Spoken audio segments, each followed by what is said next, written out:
શું તમે ક્યારે સાંભળ્યું છે કે કોઈએ પાણીપુરી માટે ધરણા કર્યા હોય? જી હા, આવી જ ઘટના વડોદરામાં બની છે. વડોદરામાં એક મહિલાને 20 રૂપિયામાં માત્ર 4 પાણીપુરી મળી.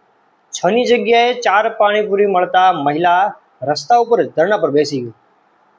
ધરણા એવા કર્યા કે મહિલા રસ્તા પર બેસીને રોવા લાગી અને આખરે કેમ મને માત્ર 4 જ પાણીપુરી આપી એમ કહીને પ્રદર્શન પણ શરૂ કરી નાખ્યું.